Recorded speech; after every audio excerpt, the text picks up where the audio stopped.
What's up, guys? It's going to be a short 4-game slate for this Saturday, January 25th. Starting off at point guard, we have LeBron James at 10.4K. I think that the four positions are a little bit deeper today with like the bigs, so I think I'll probably be playing LeBron at point guard. He's going to be the top option just because if you look at everyone that's on the slate, like Towns is on a back-to-back, maybe he misses, we don't know. Ben Simmons is overpriced, just in my opinion, in a tough matchup. Davis could be out. Levine's expensive. Drummond could be out. So it feels like LeBron's is going to be very high owned because he's pretty much like by default. So I really like LeBron tonight. Going to be in a tough matchup against Philly, but they are now without Josh Richardson and Embiid. So their defense is going to take a hit. So it's definitely easier for LeBron to have a ceiling game.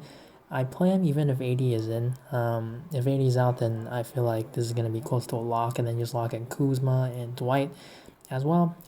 Other point guards though, Kyrie Irving 8,700 burned me last time when the game blew out. He could have got there if it was closer, but they do get Detroit, who are on a back-to-back, and Drummond has been missing, so it's a good matchup. They're actually pretty short-handed. They could be again here, so their defense could definitely be way worse than it already is, and also they're probably going to catch them tired. And Kyrie, they definitely had a rest, so makes sense. He probably can play his normal minutes, and his price is a little bit up, but that's about where he should be. Other guys, Chris Paul, back-to-back though, so you have to watch the minutes. It was a blowout against the Hawks on Friday, so he played 28 minutes. He hasn't really been sitting at all on back-to-backs. That's actually been Gallinari, so that's something that I have to watch. But Chris Paul 7K, very good match against the Wolves. Darius Garland, he's 5K, playing a lot of minutes. Very tough matchup against the Bulls, but he's getting the minutes, so makes he's not shooting well at all actually. So if he shoots a little bit better, he could definitely hit value and more. Thomas Satoransky going to be a pretty good tournament play in my opinion. 4,600. The Bulls are hurt now. His minutes are still down, but if he plays well, it's just the kind of way that the Bulls run their team. If he plays well, he's gonna get minutes. Like if we see him getting like rebounds, assists, just playing really well out there, he can definitely get plus 30 minutes. Other guys, I like Jordan McLaughlin. If Napier is out, just something I have to watch. He could definitely be the chalk of the slate just because he's 3K minimum, potentially maybe starting because Napier, he did turn his ankle. He returned, but we have to watch because it's a back-to-back if it's sore or something. Shooting guard Zach LaVine 9,200. It is very expensive, and this is a price that, like, if he's 9K, I don't want to play him, but you can't ignore the fact that this is a very good matchup. Chicago's on a back-to-back, but LaVine 9,200. He's the main guy without Lauri Markkanen too now. It's just gonna be a lot of shots for him. And then other guys, Josh Okogie's 3,700. He did start last time to guard James Harden, so maybe that was just a one-time thing. Culver starts again, but if he's able to start again, he's only 3,700. Could definitely be chalky because he had a really good game though. And then Langston Galloway, 3,600. Very good pace-up matchup for them. Back-to-back, but if they're still shorthanded without like Tony Snell, Bruce Brown, also Reggie Jackson maybe doesn't play on a back-to-back, they could be very shorthanded, and Galloway could definitely benefit from that. Other guys, Karis LeVert, 4,800 against Detroit. Back-to-back, LeVert's a guy that definitely has upside even though they're all healthy now. He ball handles quite a bit. He's going to get double-digit shots, and he's a small forward, so he's definitely going to be able to rebound. Definitely if like DeAndre Jordan and Nick Claxton are both out, then there's going to be more rebounds to go around for everyone. And then Cedi Osman, 4,600. Very tough matchup against the Bulls, but he's just always in his price. So his minutes aren't up there as usual, but he's just a guy that is pretty consistent, like getting you in the 20s. Cash play though, tournament, he doesn't really have an upside, but there's definitely some cause for concern because he did have 2 steals and a block last time. He's not a defender, but he did shoot pretty poorly last time, so maybe he makes up for it that way. And Joe Harris, he's 4,200. Tough matchup actually because the Pistons actually guard the three-point line really well. They are 5th best, tied for 4th actually, so it's going to be tough for him. Other guys, power forward, Anthony Davis, 9,300. Tough matchup if he plays, but I mean, he's cheap and we know the upside that he has. If he's able to play even to his limit, like if he's limited at 30, he could definitely still have a really big game. Philly, they're undersized inside now, so 80, we know the upside he has. Kevin Love, 7,900 against the Bulls. Very poor rebounding team. Now they're down another big, so Love, he could definitely take advantage of this matchup. Same with Tristan Thompson, still playing some pretty heavy minutes, so I like them. Tobias Harris, 7,100 against the Lakers.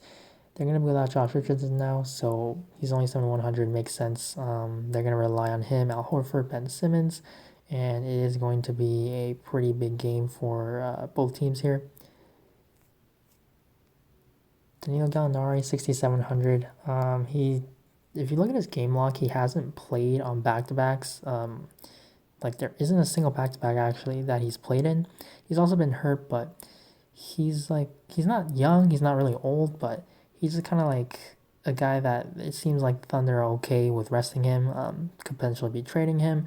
So it could be just, it could work out being like a bump to everyone else, especially for the guards on this team if he's out. But if he's able to play his usual minutes, this is a very good matchup, so I like him if he plays. And then Taurean Prince is 5,100 against the Pistons. Gonna be a big bump for him rebounding the ball because or if the usual centers DeAndre Claxton are out. It was a tough match against the Lakers obviously last time. He shot pretty well.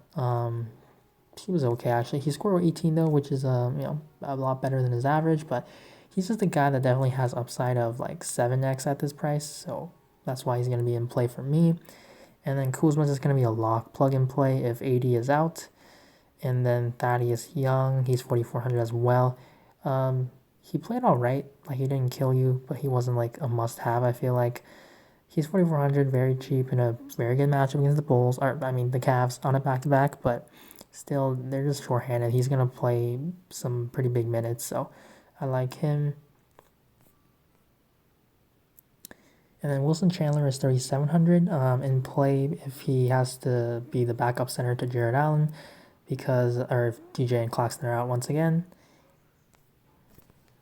For center, Karl-Anthony Towns is 10K. It is a back-to-back. He actually got hurt, so he was able to return to the game, but we have to monitor on that as well. So maybe Towns Napier both missed. There could be a lot more usage that opens up for like Wiggins. And then Andre Drummond, going to be a very good play if he's able to play. He was expected to play this time, but maybe they just held him out because they have a back-to-back. He's 9,100 against Brooklyn, and we know Brooklyn gets absolutely smashed inside. So if he's able to play, which we will know by lock, he's 9,100, very much, very like one of the best plays on the slate. And then Al Horford, 6,500, tough matchup, but they're going to need to rely on all these guys that are left of the lineup. Simmons, Tobias, and Horford even more now, so he's cheap, 6,500, priced down for the matchup, but he's going to have the opportunity there, so that's what makes me interested in him. And Jared Allen burned me last time, but they're going to need him out there, especially if Drummond is playing. Could be in foul trouble, but you can't really just predict that. He's 6K.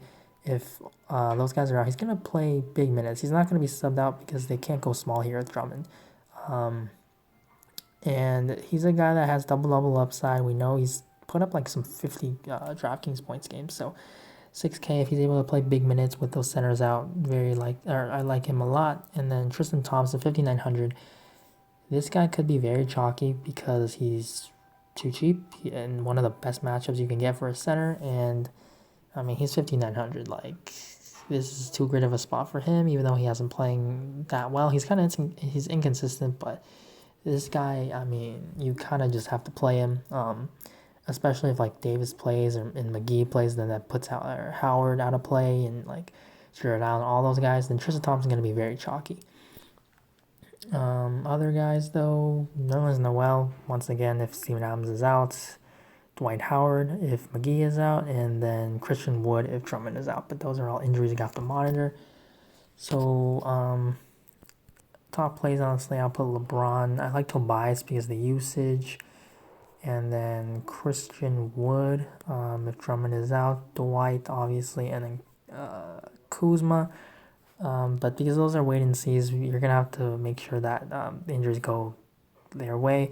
If they don't, then obviously you don't play these guys. You go with Tristan, and I'm gonna say.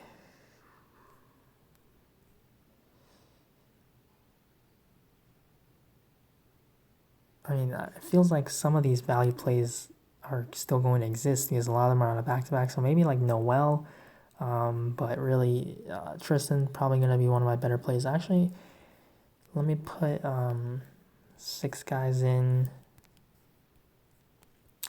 So for right now, early look, LeBron, Tobias, Christian Wood, Dwight Howard, Kyle Kuzma, Tristan Thompson for the first look. So that's the video, guys. Thank you guys for watching. Please like the video, subscribe to the channel, and comment down below if you have any questions. Also, you can follow me on Twitter. I'll make sure to try my best to follow you, or just try to relay the news as the injuries come out for the slate tomorrow. So again, thank you guys for watching, and good luck on the slate.